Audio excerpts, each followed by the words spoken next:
ఇప్పుడు చూడు, ఇంకా ఏం చెప్తావు, ఇంకెలా మాట్లాడతావు? నిజం ఎలా తెలుస్తుంది? ఇప్పుడు భానుకి ఎలాంటి నిజం తెలియకూడదనే కదా వాళ్ళందరూ ఈ నిజాన్ని దాచారు. బాగుందమ్మా, చాలా బాగుంది. ఎంతసేపు భానుకి ఏమైపోతుందో అని బాధపడతారు, భాను ఎలా తట్టుకుంటుందో అని ఆలోచిస్తారు. కానీ అసలు నీ గురించి ఒకరైనా ఆలోచిస్తున్నారా? నువ్వు మాత్రం వాళ్ళ గురించి బాగా ఆలోచిస్తున్నావు.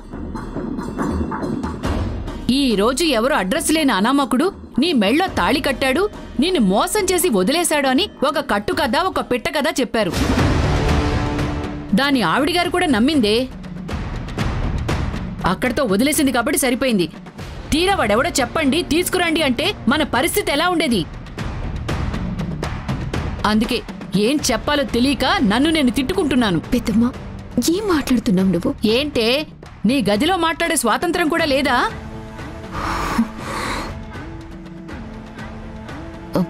ఏంటి భాను ఇలా వచ్చావు? అదేంటి నీలిమ అలా అడుగుతావు? ఇదంతా వాళ్ళిల్లు, ఈ ఇంటికి ఆవిడ కోడలు. ఊర్మిళాదేవి గారి తర్వాత ఆవిడంతట మనిషి. తనని ఎందుకొచ్చావని మనం అడగకూడదు. అంతే కదా భాను? చూడండి, మీ మాటల్లో భావాన్ని నేను అర్థం చేసుకోలేను అనుకోకండి. కానీ మీరు పెద్దవాళ్ళు కదా, కొన్ని విషయాలు మీరే పూర్తిగా ఆలోచిస్తే బాగుంటుందని నాకు అనిపిస్తోంది. మీ ఇంట్లో మాకు ఆలోచించే అవకాశం, ఆస్కారం లేదు. కానీ ఇంతకీ నువ్వెందుకొచ్చావో చెప్పమ్మా. నేను మీకేం చెప్పడానికి రాలేదు. నేనిప్పుడు ఆలోచిస్తుంది నీలిమ జీవితం గురించి, ఆవిడ భవిష్యత్తు గురించి. బావుందమ్మా, నువ్వు మా నీలిమను చూస్తే తిట్టడమే పనిగా పెట్టుకుంటావనుకున్నాం. తను ఎదురు పడితే తన పని అయిపోయిందని భయపడతాం. అలాంటిది నువ్వు తన గురించి ఆలోచిస్తున్నావంటే చాలా ఆశ్చర్యంగా ఉందే. ఒకప్పుడు నీలిమ ఎలా ప్రవర్తించిందో మీకు తెలీదు. కానీ ఆవిడ పెట్టిన బాధలన్నీ పడ్డ మనిషిని నేను. అందుకే నేనెలా ప్రవర్తిస్తున్నానో నాకు తెలుసు. అయినా నేను దాని గురించి ఇప్పుడు మాట్లాడడానికి రాలేదు. ఇన్ని రోజులు నీలిమకి పెళ్ళైందన్న విషయం నాకు తెలీదు. ఇప్పుడే కదా తెలిసింది. భాను, నీ దగ్గర ఎందుకు దాచారో కూడా అందరూ చెప్పారు కదా. మళ్ళీ ఇప్పుడు ఆ విషయాన్ని కొత్తగా అడుగుతున్నావేంటి?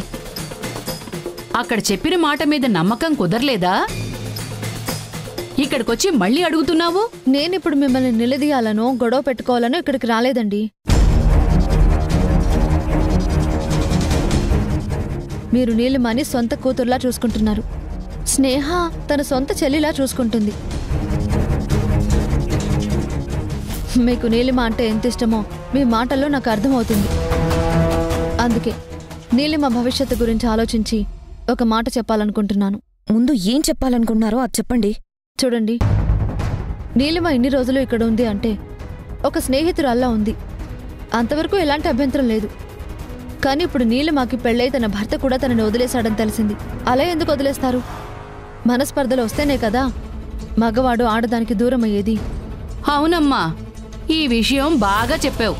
పాపం తను అర్థం చేసుకోలేక తాళి కట్టినవాడు దూరంగా ఉంటున్నాడు. అందుకే నీలిమ ఇక్కడ ఉందనుకోండి, పెళ్ళైన ఇంకో మగాడి ఇంట్లోనే స్నేహం పేరుతో నీలిమ ఇక్కడే ఉంటూ ఉంటే లేనిపోయిన అపార్థాలు ఇంకా పెరుగుతాయి. పెళ్లి జరిగిందంటే వాళ్ళు కలిసే ఉండాలి. ఎన్ని కష్ట నష్టాలు ఎదురైనా పరిస్థితులు మార్చుకుంటూ భర్తతోనే ఉండాలి. అలా నీలిమ చేసుకోవాలి అంటే నీలిమ ఇక్కడ ఉండకూడదు. అంటే ఏంటి? ఇంటి నుంచి వెళ్ళిపోమని చాలా మర్యాదగా చెప్తున్నారా? ఇంకా నీకు అర్థం కాలేదా? మీరింట్లో ఉండకూడదని చక్కగా మనకు అర్థమయ్యేలా అరటిపండు ఒలిచినట్టు చెప్తోంది. అంతే కదమ్మా? నేను మాట్లాడే మాట మీకు బాధగా అనిపించొచ్చు, కానీ నేనేం తప్పుగా మాట్లాడలేదు. నీలిమ పెళ్ళైనా కూడా పరే వాళ్ళ ఇంట్లో ఉంటుంది అంటే తన జీవితంలో సమస్యలు వస్తాయి. తనకంటూ ఒక ఇల్లుంది, తనకంటూ కొంత ఆదాయం, ఆస్తులు అన్నీ ఉన్నాయి. మరి అలాంటప్పుడు నీలిమ ఇక్కడెందుకు ఉండాలి? తన ఇంట్లో తను ఉందనుకోండి, తనకి సాయంగా మీరు ఉంటారు, తనింకా ఒంటరిగా ఉండదు. నీలిమ ఇంట్లో నీలిమ ఉంటుంది కాబట్టి తనని పెళ్లి చేసుకున్నవాడు కూడా అర్థం చేసుకుంటాడు. లేనిపోని అపోహల వల్లే నేను నీలిమాని దూరం చేసుకున్నానని తను తెలుసుకుంటాడు, లేదా నీలిమ తెలుసుకునేలా చేస్తుంది. అప్పుడు తన జీవితం బాగుంటుంది. అందుకనే ఇలా చెప్తున్నాను. బావుందమ్మా, చాలా బావుంది. వెళ్ళిపోండి అని మరీ బొట్టు పెట్టి చెప్తున్నావు. ఇప్పుడు నీ మనసులో ఉన్న ఉద్దేశమేంటో నాకు బాగా అర్థమైంది. పైకి మంచిగానే మాట్లాడుతున్నా మేము ఇంట్లో ఉండటం నీకు ఇష్టం లేదని మాకు పూర్తిగా అర్థమైపోయింది. నా ఉద్దేశం అది కాదండి. నా ఉద్దేశం మొత్తం నీలిమ భవిష్యత్తు గురించే. పెద్దమ్మా, ఇంక మీరెవరూ ఏమీ మాట్లాడద్దు.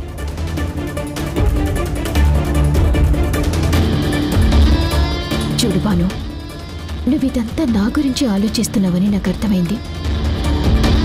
నేను ఇక్కడ ఉండటం మంచిది కాదు అని ఇప్పుడే నాకు తెలిసింది. తప్పకుండా నేను వెళ్తాను. నేను, పెద్దమ్మ, అక్క రేపు మార్నింగే వెళ్ళిపోతాం.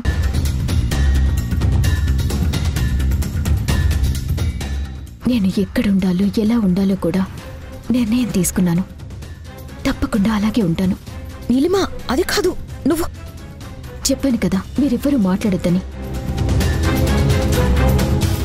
మన ఇంటికి మనం వెళ్తున్నాం, అంతే. నేనిది కోపంతో చెప్పడం లేదు. నీ భవిష్యత్తు బాగుండాలనే చెప్తున్నాను. అర్థం చేసుకో. భాను, నువ్విక్కడున్నావా? అవునత్తయ్య, నీలిమాతో మాట్లాడుతున్నాను. ఏ, నాతో ఏమైనా చెప్పాలా? ఇప్పుడే దేవమ్మ ఫోన్ చేసింది. అజయ్కి మాటొచ్చిందంట.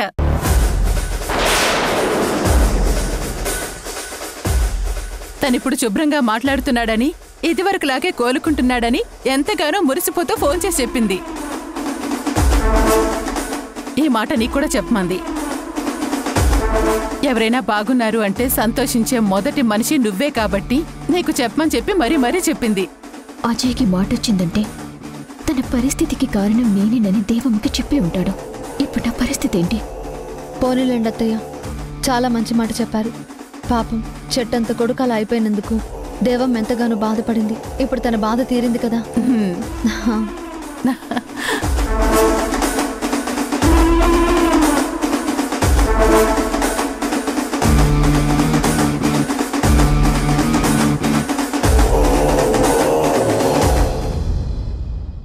ఏంటండి ఇది?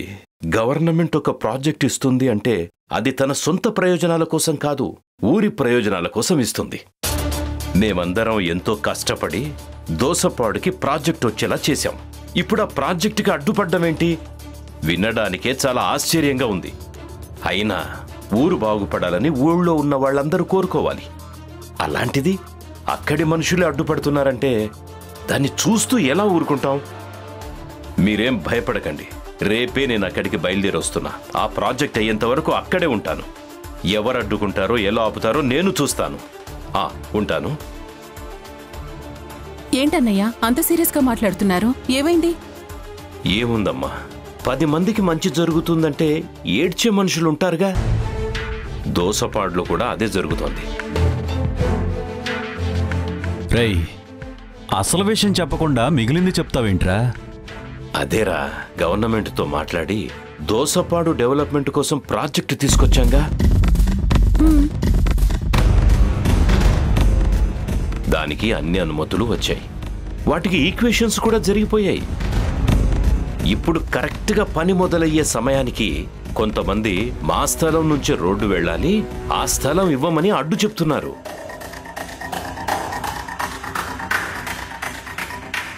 ఇప్పుడు ఆ ప్రాజెక్ట్ ఏమవుతుందోనని ఊళ్ళో అందరూ భయపడుతున్నారని ఇప్పుడే ప్రెసిడెంట్ గారు నాకు ఫోన్ చేశారు.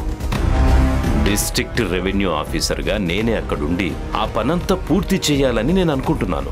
చాలా మంచి నిర్ణయం తీసుకున్నారన్నయ్య. కానీ ఇంత చిన్న విషయానికి మీరొక్కరే అక్కడికి వెళ్ళటం ఎందుకు? మినిస్టర్ గారితో నేను మాట్లాడతాను. ప్రాబ్లం ఏంటన్నది మీరు క్లియర్గా చెప్పండి. ఆయన ఒక్క మాట చెప్పారంటే ఇక అడ్డుకునే వాళ్ళు ఎవరుంటారు చెప్పండి? అది కాదమ్మా. అవునరా, అందరం ఇక్కడే ఉన్నాం. నువ్వు ఒక్కడివి వెళ్ళి అక్కడ ఉన్నావంటే మాకు కాస్త ఇబ్బందిగానే ఉంటుంది.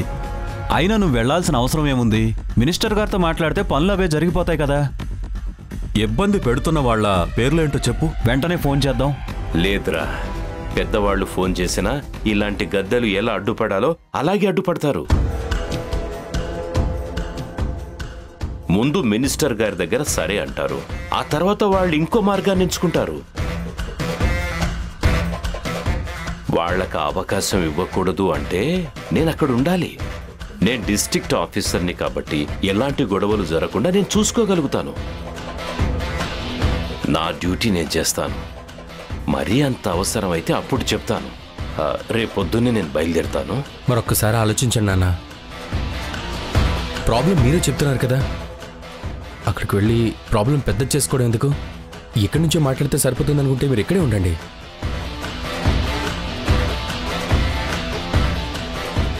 లేదా నేనేమైనా సాల్వ్ చేయగలంటే నాకు చెప్పండి, నేను చూసుకుంటాను.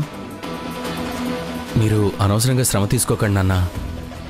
నా కొడుకుగా నువ్వు నా గురించి ఆలోచించావు. ఒక జిల్లా అధికారిగా నేను ఆ జిల్లా గురించి ఆలోచించాలి. ఆ ఊళ్ళో ఆ ప్రాజెక్టు రావడం నేను ఎప్పుడూ కన్న కల. అది ఇన్నాళ్లకు నెరవేరబోతోంది. దాని గురించి ఎవ్వరు అడ్డుపడ్డా నేను ఊరుకోను. అందుకే నేనే స్వయంగా వెళ్ళి ఆ పని పూర్తి చేయాలి అనుకుంటున్నాను. ఇందులో నాకొచ్చే ఇబ్బంది ఏమి ఉండదు. మీరెవరూ భయపడాల్సిన అవసరం కూడా లేదు. ఇప్పటికే ఆలస్యమైంది, వెళ్ళి పడుకోండమ్మా. Good night.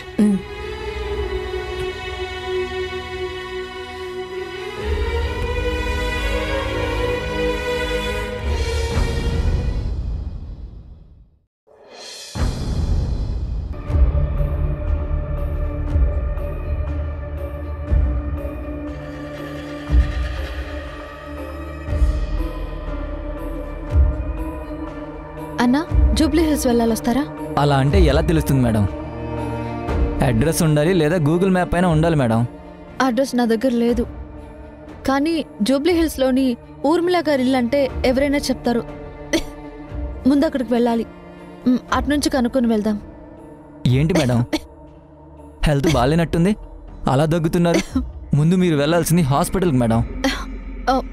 లేదు, ముందు నేను అక్కడికి వెళ్ళాలి. నాకేవైనా పర్వాలేదు, నేను అక్కడ ఒక వ్యక్తిని కలవాలి. అది నాకు చాలా అవసరం. అందుకు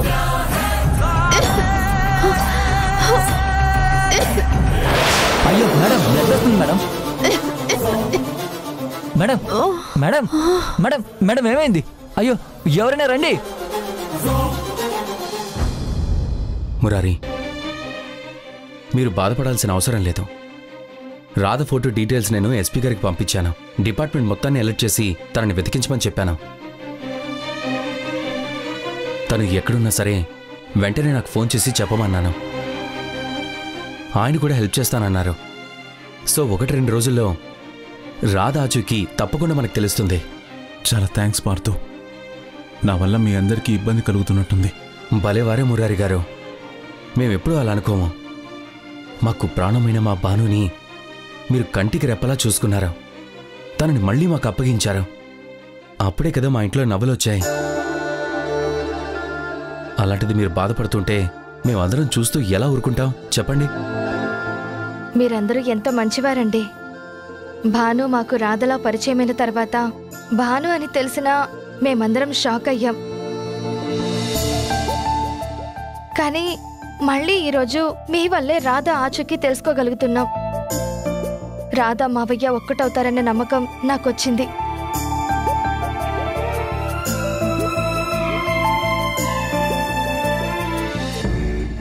అప్పుడే చెప్పాను కదా, మనసారా మనం ఎవరినైతే ప్రేమిస్తామో వాళ్ళకి ఎప్పటికీ దూరం కాము అని.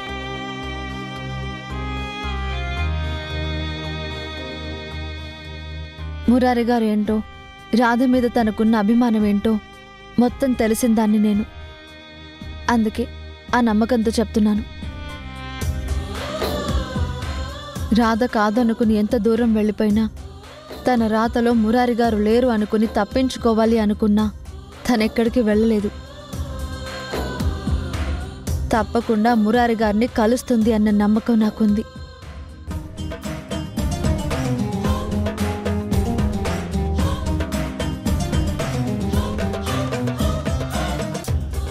వాళ్ళ ప్రేమ గెలవాలని నేను మనస్ఫూర్తిగా కోరుకుంటున్నాను. ముందు టిఫిన్ చేద్దరు కానీ రండి. ఇప్పుడు నాకు తినాలనేం లేదు, మీరందరూ వెళ్ళి తినండి, నన్ను ఒంటరిగా వదిలేయండి.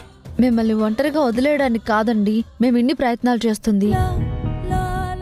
మీరు ఎవరితో అయితే జంటగా ఉండాలనుకుంటున్నారో ఆ వ్యక్తిని మీ పక్కన నిలబెట్టాలని మేమందరం చూస్తున్నాం.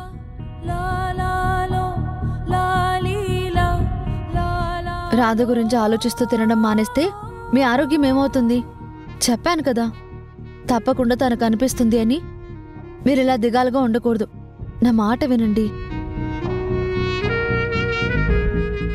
నేను మాటిచ్చానంటే నిలబెట్టుకొని తీరుతానని మీకు తెలుసు కదా. తప్పకుండా రాధని మీకు చూపిస్తాను. తను మీకు కనిపించేసరికి మీరు ఆరోగ్యంగా ఆనందంగా ఉండాలి తప్ప ఇలా ఆకలితో కడుపు మార్చుకుని ఉండకూడదు. పదండి, రండి, పదండి, రండి. చూసావా స్నేహ, పాపం ఈ భాను మురారి ఆకలితో ఉంటే అస్సలు తట్టుకోలేదు. తన కడుపు నిండే వరకు తను ప్రశాంతంగా ఉండలేదు.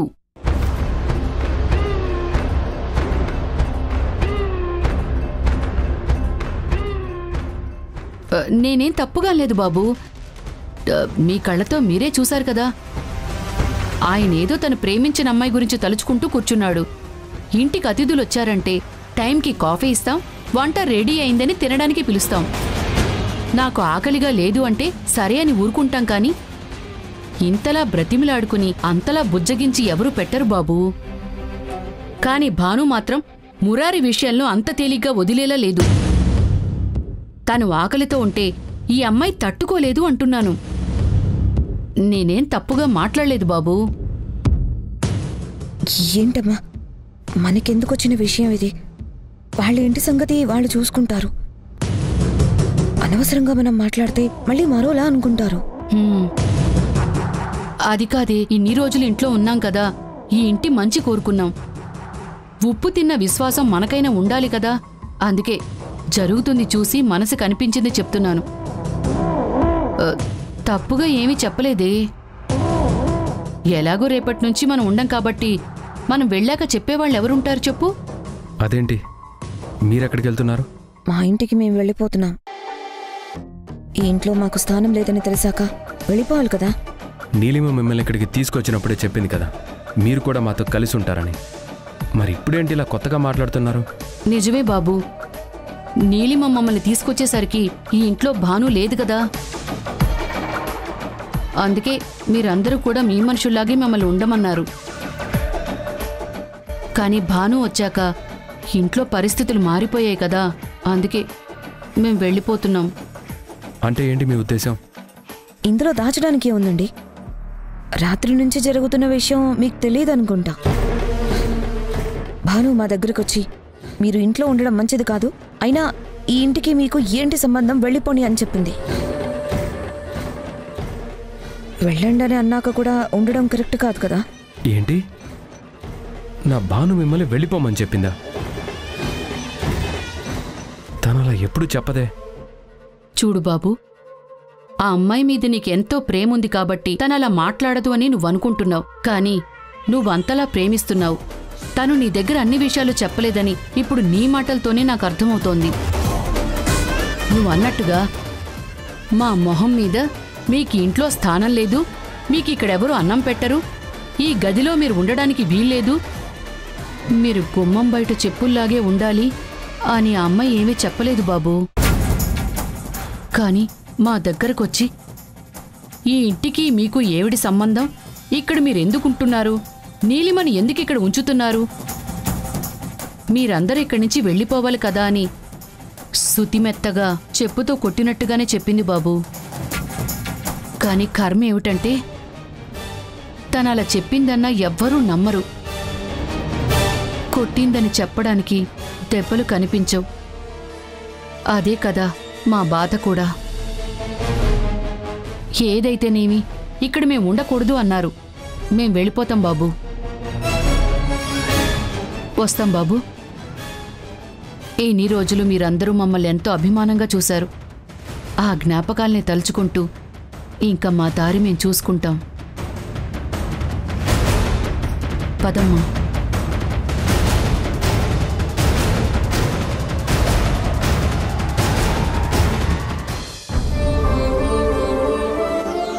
చెల్లమ్మా నేను వెళ్ళొస్తాను. రే మనోహర్, బయలుదేరుతానురా. అంతేలేరా, మమ్మల్ని అందరినీ వదిలేసి వెళ్ళిపోతానంటున్నావుగా, అలాగే వెళ్ళు. ఏంట్రా ఇది, ఇంకా నీకా చిన్నతనం పోలేదురా? నేను పని మీద వెళ్తున్నానని తెలిసి కూడా ఇలా మాట్లాడతావేంట్రా? ఆయన సరదాగా అన్నారులేండి అన్నయ్య. మీరు వెళ్తున్నారంటే మాకు కూడా నిజంగానే బాధగా ఉంది. నేనెక్కడికి వెళ్ళిపోతానమ్మా? ఈ కుటుంబాన్ని కాదనుకుని ఎంత దూరం వెళ్ళిపోతాను. అక్కడ పని అయిపోగానే మళ్ళీ ఇక్కడికి వచ్చేస్తానుగా. సరేనమ్మా, ఉంటాను. సరే రమ్మను. వెళ్ళొస్తాను కాదు మావయ్య, వెళ్ళొస్తాము అని అనండి.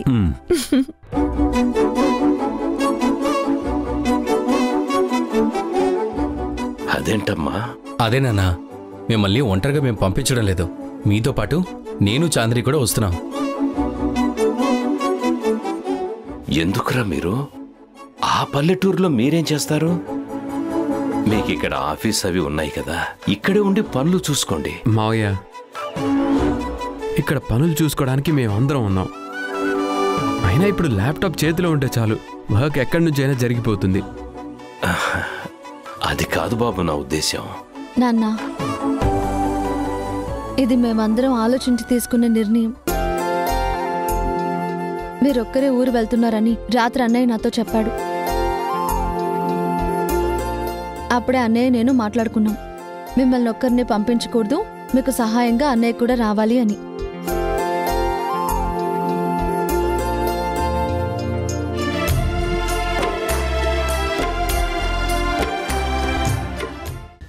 హలో, ఎవరు? ఉర్మిళాదేవి గారా అండి మాట్లాడేది?